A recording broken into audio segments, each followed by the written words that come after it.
আসসালামু আলাইকুম। আমি আফরিন কুকিং লাইফস্টাইল থেকে বলছি। হাজির হলাম বরাবরের মতো নতুন একটি রেসিপি নিয়ে। আজকে তৈরি করব মজাদার আলু গোশ অথবা গরুর মাংস দিয়ে আলু। সহজ উপকরণে ঘরোয়া মশলায় একেবারে অনুষ্ঠান বাড়ির মতো আলু গোশ তৈরি করব। চলুন দেখে নেই।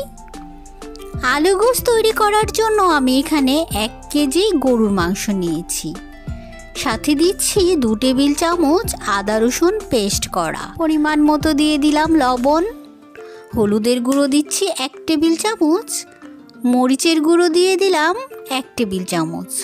ধনিয়া গুঁড়ো 1 টেবিল চামচ। টালা জিরা গুঁড়ো 1 চা চামচ। আর গরম মশলা গুঁড়ো দিয়েছি 1 চা চামচ। এখানে নিয়েছি 2 কাপ পেঁয়াজ কুচি করা। 1 কাপের মতো এখানে দিয়ে দিচ্ছি, কিছুটা পরে দেব। হাত দিয়ে কষলে কষলে মেখে নেব। এই কাজটা কিন্তু হাতেই করবেন। হাতে মাখা গোশ যেন টেস্ট আরও বেড়ে যায়। রান্নাটা বসিয়ে দিচ্ছি।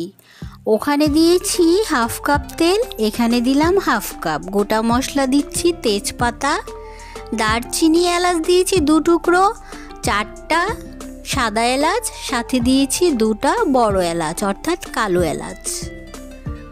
দিয়ে দিচ্ছি বাকি পেঁয়াজ কুচিটা। একটু ভেজে নিচ্ছি। এখানে বেরেস্তা করতে হবে না, একটু ভেজেই দিয়ে দেব ম্যারিনেট করে রাখা গোশত। এখন গ্যাসের ফ্লেমকে হাই করে নাড়তে থাকবো প্রায় 2 থেকে 2.5 মিনিট। ঢাকা দিয়ে রাখবো। গ্যাসের ফ্লেম কিন্তু হাই থাকবে। এই গোশত থেকেই পানি বের হবে। এখানে আমি নিয়ে নিচ্ছি 4টা বড় সাইজের আলু। গোশ আলুতে কিন্তু আলুটা বড় থাকলে খেতে এবং দেখতে ভালো লাগে, তাই আমি একটা আলুকে 2 টুকরো করে নিয়েছি।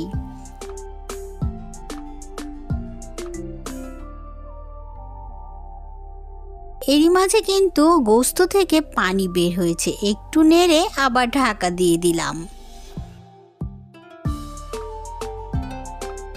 ফিরে এলাম প্রায় 5-6 মিনিট পর। পানিটা একেবারে শুকিয়ে গিয়েছে, তেলটা উপরে উঠেছে। এখন একটু ভালো করে কষিয়ে নিতে হবে। এখন কষিয়ে নিলে পেঁয়াজটা কিন্তু গলে যাবে। এই অবস্থায় কখনো পানি দিতে যাবেন না। পেঁয়াজটাকে আগে ভালো করে কষিয়ে তারপরে দিয়ে দিলাম 1 কাপ পানি। ঢাকা দিয়ে দিলাম মাংসটা সেদ্ধ হওয়ার জন্য। ফিরে এলাম প্রায় 20 মিনিট পর। এরই মাঝে কিন্তু মাংসটা অলমোস্ট সেদ্ধ হয়ে আসছে। এখন দিয়ে দিলাম কেটে রাখা আলুটা। আলুটা দিয়ে আবার ভালো করে নেড়ে দেব। আচ্ছা, যেটা একদম জরুরি একটা কথা, মাংস রান্না করার সময় কিন্তু কখনোই কষানোর আগে পানি দিতে যাবেন না। সেক্ষেত্রে টেস্ট ভালো আসে না। তাই মাংস একেবারে কষিয়ে তারপরে পানি দিতে হবে। এখন কিন্তু আমি 1 কাপ পানি দিয়ে দিয়েছি। এতে আলুও সেদ্ধ হবে, মাংসটাও একেবারে কুক হয়ে যাবে, আর এতেই ঝোল থাকবে। চলে এলাম প্রায় 10 মিনিট পর। এরই মাঝে কিন্তু আলু আর মাংস একেবারে গলে গিয়েছে।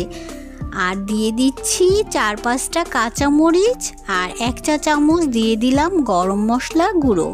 শেষে কিন্তু এই গরম মশলার গুঁড়োটা অনেক সুন্দর একটা ফ্লেভার চলে আসে।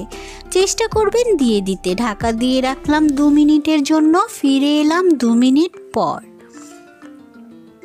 এরই মাঝে কিন্তু আলু গোশ আমার দুর্দান্ত স্বাদ নিয়ে এসেছে। আশা করি ভালো লেগেছে। যদি ভালো লেগে থাকে এই আলু গোশ কিন্তু তৈরি করে নিতে পারে। আলু গোশ খাওয়া যায় সাদা ভাতের সাথে, সাদা পোলাওয়ের সাথে, এমনকি পাতলা পরোটার সাথেও কিন্তু দারুণ লাগে। আমার আলু গোশ যদি ভালো লাগে অবশ্যই বাড়িতে বানিয়ে নেবেন। আর আমার চ্যানেলকে সাবস্ক্রাইব করে আমার পাশেই থাকবেন। আবার চলে আসবো রেসিপি নিয়ে। আল্লাহ হাফেজ।